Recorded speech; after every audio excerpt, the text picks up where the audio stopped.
তো যখনই ধরো মেয়েরা আবার একটু এই যে আমার মতো হয়ে যায় তখন বলে যে এরা ডাইনি হয়ে গেছে। আমি রোমান্টিক কাজ করতে চাই, আমি কমেডি করতে চাই, অ্যাকশন করতে চাই।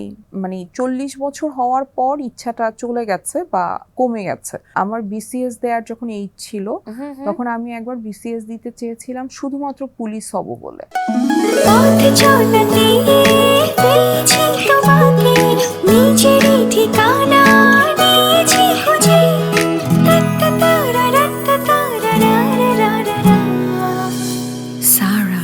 ছোটবেলায় তো ঈদে কত কিছুই মানে কত রকম মেমোরি থাকতো, বিকজ আমাদের যেমন যে মেয়েদের জামা, নতুন জামা নিয়ে কত কাহিনী, নতুন জামা নতুন জুতো। হ্যাঁ, দেখা গিয়েছে যে শেষ মুহূর্তে চাঁদ রাতেও গিয়ে একটা জামা কিনে আনতে হবে। তো আমি একটু এরকম গল্প শুনতে চাই। আমার এরকম খুব একটা গল্প নাই আসলে, মানে আমি খুব সিম্পল লাইফ লিড করেছি। আমরা জানতাম যে ঈদে আমার মনে আছে লাস্ট ঈদেও আমরা আড্ডা দিয়েছিলাম, তো সেখানেও হচ্ছে যে আমি কোনোভাবেই বাঁধনের মেমোরিতে আনাতেই পারছি না। সবসময় কি বাঁধন এরকম সিরিয়াস? আমি অনেক সিরিয়াস একদম। এই কারণেই কি সিনেমায় সিরিয়াস ক্যারেক্টার গুলো তো আমাকে কাস্ট করে না, একটু এইবার। আচ্ছা, তার মানে কাস্টিং এ আসে এরকম আসে। তাহলে এর বাইরে কি কাজ করার ইচ্ছা আছে? অবশ্যই ইচ্ছা আছে। আমি খুব চাই যারা দেখছে এর মধ্যে নিশ্চয়ই সিনেমার মানুষজনও দেখছে। আমি রোমান্টিক কাজ করতে চাই, আমি কমেডি করতে চাই, অ্যাকশন করতে চাই। আমি একটা খবর জানি যে বাঁধন অ্যাকশন সিনের জন্য নিজেকে প্রস্তুত করছে। হ্যাঁ, আমার খুব ভালো লাগছে ট্রেনিংটা করতে। আমি আগেও করেছি, এখন আবার স্টার্ট করব। তো আমি খুব এনজয় করি। যে ট্রেনিংটা কোথায় নেওয়া হচ্ছে বা এটা সম্পর্কে কি একটু জানানো যায়? আমাদের একটা ভাইয়া আছে যে ফাইট ট্রেনার, তো ওনার ওখান থেকে। কতদূর শেখা হলো, মানে এক ঘুষিতে কত দূর ফেলে দিতে পারবো এটা? এরকম তো না, আমাদের তো শেখানো হয় যে কিভাবে না মেরে বেসিক্যালি মানে একটা করা যায়। আচ্ছা, সো ওইটা ট্রেনিং হচ্ছে। তাহলে সুযোগ পেলে কি ইচ্ছা আছে যে মানে? আমার খুব ইচ্ছা করতো ছোটবেলা থেকে, মানে 40 বছর হওয়ার পর ইচ্ছাটা চলে গেছে বা কমে গেছে।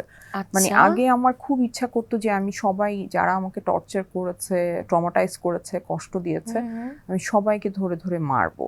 কিন্তু এখন যেটা হয়েছে, সময়ের সাথে বয়স হয়েছে না, এখন আর কাউকে এরকম মারতে ইচ্ছা করে না। কিন্তু আমি 40 বছর বয়স পর্যন্ত খুব মারতে ইচ্ছা করতো। আমার মনে হতো যে আমি একদম মানে ওইরকম। এবং আমি একবার কিন্তু আমার বিসিএস দেওয়ার যখন এইজ ছিল তখন আমি একবার বিসিএস দিতে চেয়েছিলাম শুধুমাত্র পুলিশ হব বলে।